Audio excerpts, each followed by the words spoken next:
बिस्मिल्लाहिर्रहमानिर्रहीम। नाज़रीन अस्सलाम वालेकुम। इमरान वसीम हाज़िर खिदमत है। नाज़रीन, कुछ गर्मा गर्म खबरें हैं जो आपके साथ शेयर करनी है। एक तो वज़ीर आज़म इमरान खान ने अनवर मंसूर साहब के इस्तीफ़े के बाद खालिद जावेद को जो है वो नया अटॉर्नी जनरल लगाने का फैसला किया है। एक खबर तो ये है कि वज़ीर आज़म इमरान खान ने किस जज के कहने के ऊपर जो है वो खालिद जावेद साहब को जो है अटॉर्नी जनरल लगाया है, और हुकूमत में से कौन से ऐसे लोग थे जिन्होंने इस खालिद जावेद के नाम की सिफारिश की थी कि मौजूदा हालात के अंदर जो है वो खालिद जावेद काफ़ी बेहतर अटॉर्नी जनरल जो है वो साबित हो सकते हैं। और वज़ीर आज़म इमरान खान ने फिर बाईपास करते हुए वजारत कानून को, वज़ीर कानून फ़रूग नसीम को बाईपास करते हुए जो है वो खालिद जावेद के नाम की मंजूरी दी है। वज़ीर कानून जो है वो किन लोगों को जो है वो अटॉर्नी जनरल, नया अटॉर्नी जनरल बनाना चाहते थे, ये तफसीलात भी आपके साथ शेयर करेंगे। और आइंदा आने वाले दिनों में जस्टिस काजी फ़ाइज़ ईसा के केस का जो मामला है उस पर किस किस के इस्तीफ़े जो है वो आ सकते हैं। नईम बुखारी साहब ने, इसके साथ साथ बाबर अवान ने और अली ज़फ़र ने अटॉर्नी जनरल का ओहदा कबूल करने से इनकार क्यों किया, या इन तीनों लोगों को जो है वो हुकूमत की जानिब से अटॉर्नी जनरल क्यों नहीं बनाया गया, ये तफसीलात नाज़रीन आपके साथ शेयर करेंगे। सबसे पहले तो नाज़रीन आपको मालूम है कि कल अटॉर्नी जनरल अनवर मंसूर साहब का इस्तीफ़ा सामने आया, और उसके बाद ये बातें चलती रहीं कि अनवर मंसूर साहब से जो है वो इस्तीफ़ा लिया गया था, उन्होंने इस्तीफ़ा दिया नहीं। और उसके बाद एक नई कंट्रोवर्सी जो है वो चल निकली है, जिसके बाद ये तासुर दिया जा रहा है कि शायद जो साबिक अटॉर्नी जनरल है अनवर मंसूर खान बहुत सारे राज जो है वो हुकूमत के ख़िलाफ़ जो है वो फाश कर सकते हैं, उनके पास बहुत सारे राज हैं। लेकिन नाज़रीन, ये मामला कुछ और है। जो अटॉर्नी जनरल पाकिस्तान, साबिक अटॉर्नी जनरल पाकिस्तान अनवर मंसूर जो टीवी पर आए कल इस्तीफ़े के बाद, और उन्होंने ये स्टेटमेंट दिया कि जो उन्होंने अदालत में बयान दिया था उसमें वज़ीर कानून फ़रूग नसीम को भी इसका इल्म था, शहजाद अकबर को भी इसका इल्म था, जबकि उन दोनों की जानिब से इस बयान से लाताल्लुकी का इजहार कर दिया गया था। तो ये सिर्फ इतनी ही कंट्रोवर्सी है इन तीनों शख्सियात के दरमियान, फ़रूग नसीम, शहजाद अकबर और साबिक अटॉर्नी जनरल अनवर मंसूर के दरमियान। इसके हुकूमत का कोई लेना देना नहीं है। और ये सियासत जो चलती आ रही है और जो इख्तलाफात आप देख रहे हैं ये नए नहीं है, ये उस वक्त से इख्तलाफात चले आ रहे हैं जब अनवर मंसूर खान साहब को जो है वो अटॉर्नी जनरल फॉर पाकिस्तान बनाया गया था।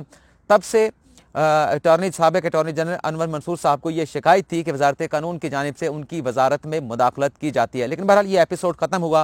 अनवर मंसूर साहब जो है वो अटॉर्नी जनरल के ओहदे से इस्तीफ़ा देकर वापस चले गए। अब वज़ीर आज़म इमरान खान ने खालिद जावेद को नया अटॉर्नी जनरल लगाने का फैसला कर लिया, और इस हवाले से समरी तैयार करके वजारत कानून को वज़ीर आज़म ऑफिस भिजवाने की हदायत भी कर दी गई। और अभी थोड़ी देर पहले ये भी खबर आई है कि अटॉर्नी जनरल ऑफिस में जो एडिशनल अटॉर्नी जनरल है उनके जानिब से सुप्रीम कोर्ट ऑफ पाकिस्तान में एक दरख्वास्त दायर कर दी गई है, जिसमें यह कह दिया गया है कि जो जस्टिस काजी फ़ाइज़ ईसा का मुकदमा जो 24 फरवरी को समाअत के लिए मुकर्रर है, इसे 3 हफ्तों के लिए मुलतवी किया जाए। और इसमें वफाक की जानिब से, वफाकी हुकूमत की जानिब से ये दरख्वास्त जो है वो सुप्रीम कोर्ट ऑफ पाकिस्तान में दायर की गई है, और कहा यह गया है कि नया अटॉर्नी जनरल लगाना है, और नए अटॉर्नी जनरल को जस्टिस काजी फ़ाइज़ ईसा केस की तैयारी करने के लिए भी वक्त दरकार होगा, तो लिहाजा इस केस को 3 हफ्तों के लिए मुलतवी कर दी जाए।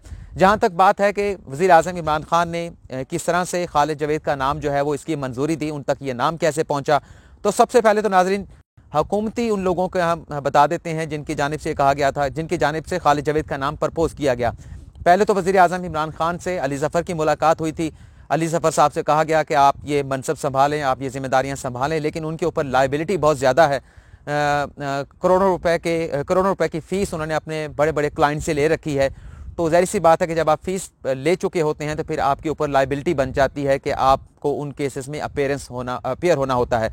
तो अली ज़फ़र साहब के लिए मुमकिन नहीं था। वो मलिक रियाज के भी वकील हैं, जैन मलिक के भी हैं, बैरिया टाउन के भी वकील हैं, तो उन्होंने तो अपनी जो है वो अदम दस्तयाबी ज़ाहिर कर दी। लेकिन वज़ीर आज़म इमरान खान ने उन्हें ये ज़रूर कहा कि आप कुछ लोगों के नाम प्रपोज करें, या किसी एक बंदे का नाम प्रपोज करें जिन्हें अटॉर्नी जनरल फॉर पाकिस्तान लगाया जाए। तो उनकी जानिब से खालिद जावेद का नाम जो है वो दिया गया था। और ज़रा ये भी बताते हैं कि फवाद चौधरी की जानिब से भी जो है वो खालिद जावेद का नाम ही दिया गया था। और कल वज़ीर आज़म इमरान खान ने खालिद जावेद का जो नाम है उसकी हतमी मंजूरी दे दी है, और वजारत कानून को यह कहा गया है कि आप इस हवाले से समरी तैयार करके हतमी मंजूरी के लिए वज़ीर आज़म ऑफिस में भी भेजें, जिस पर एडवाइस करके वज़ीर आज़म इमरान खान सदर मुमलिकत को हतमी मंजूरी के लिए भिजवाएंगे।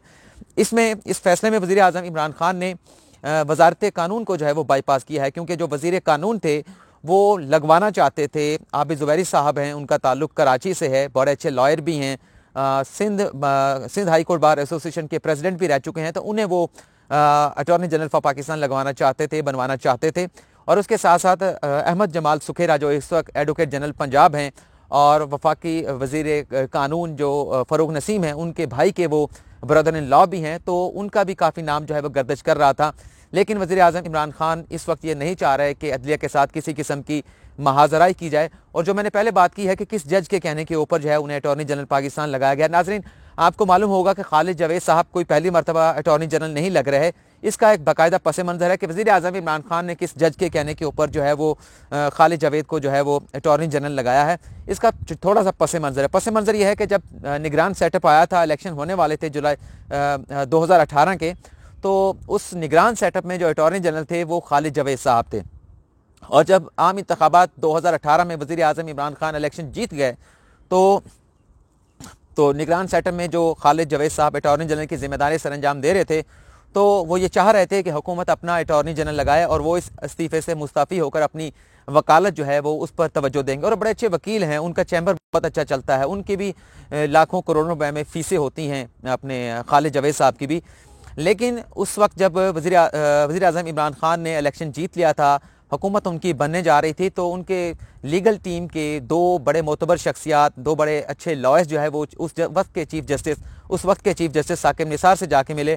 कर्टिसी कॉल पर मिले थे, तो उन्होंने बातों बातों में चीफ जस्टिस साकिब निसार से ये पूछ लिया कि आप ये बताएं कि आपकी नज़र में हुकूमत को अटॉर्नी जनरल किसको लगाना चाहिए। तो साकिब निसार साहब ने ये तजवीज़ किया था कि आप जो है वो खालिद जावेद को जो है वो अटॉर्नी जनरल लगा दें। अच्छा बंदा है, कानून को भी जानता है और अदलिया के साथ डील किस तरह से करनी है, तो ये मुनासिब चॉइस आपकी होगी कि आप इसी के साथ कंटिन्यू करें। क्योंकि खालिद जावेद साहब नई हुकूमत के आने के ऊपर यह ओहदा छोड़ना चाहते थे, लेकिन जब ये तजवीज़ आ गई साबिक चीफ जस्टिस साकिब निसार की जानिब से, तो जो लोग चीफ जस्टिस से मिले थे, साबिक चीफ जस्टिस से, तो उन्होंने जाके वज़ीर आज़म इमरान खान के सामने जस्टिस साकिब निसार साहब की इस प्रपोज़ल को रखा कि वो ये चाह रहे हैं, उन्होंने ये तजवीज़ दी है कि आप खालिद जावेद साहब के साथ जो है वो as a attorney general continue करें। तो खालिद जावेद साहब मुस्तफ़ी होना चाहते थे, तो फिर उनकी एक मुलाकात जो है वो बनी गाला में वज़ीर आज़म इमरान खान के साथ जो है वो करवाई गई टाइम लेकर। तो उस मुलाकात में खालिद जावेद साहब जो कि राज़ी नहीं थे कि वो अपनी इन जिम्मेदारियों को कंटिन्यू करें, उन्हें जारी रखें, लेकिन वज़ीर आज़म इमरान खान ने उन्हें ये ज़ोर दिया कि नहीं, आप हमारे भी अटॉर्नी जनरल होंगे, आप निगरान सेटअप में भी थे, तो आप लिहाजा जो जिम्मेदारियां आप इस वक्त सर अंजाम दे रहे हैं, हम भी आपकी इन खिदमात से मुस्तफ़ीद होना चाहते हैं। तो उन्होंने ये हामी भर ली और वो चंद दिन तक अटॉर्नी जनरल के ओहदे पर बरकरार रहे। तहरीक इंसाफ की हुकूमत जब आ चुकी थी, बन चुकी थी, वज़ीर आज़म इमरान खान अपने मनसब का हलफ भी उठा चुके थे, वफाकी वुज़रा जो है वो अपने ओहदे का हलफ उठा चुके थे। तो फिर उसके बाद कुछ ऐसी तब्दीली आई कि कराची के जो लोग थे, जो तहरीक इंसाफ के, उनकी जानिब से डिमांड की गई, क्योंकि अनवर मंसूर साहब जो है वो तहरीक इंसाफ के मुख्तलिफ मुकदमात में, ख़ास तौर पर फॉरेन फंडिंग केस में जो है वो पेश होते हैं। तो लिहाजा मुनासिब ये है कि हम खालिद जावेद की बजाय अगर अनवर मंसूर को जो है वो अटॉर्नी जनरल बना लें, तो ये हमारे लिए ज़्यादा मुनासिब होगा। तो इस तरह से उन्हें जो है वो इस ओहदे से जो है वो बाद अज़ां राज़ी करने के बाद, जबकि वो ख़ुद नहीं चाह रहे थे कि इस ओहदे पर खालिद जावेद की कंटिन्यू करें, उन्हें इस तरह से इस ओहदे से अलग कर दिया गया, जबकि हुकूमत ने खुद उन्हें पेशकश कर दी थी कि आप इस ओहदे को लेकर आगे चलें।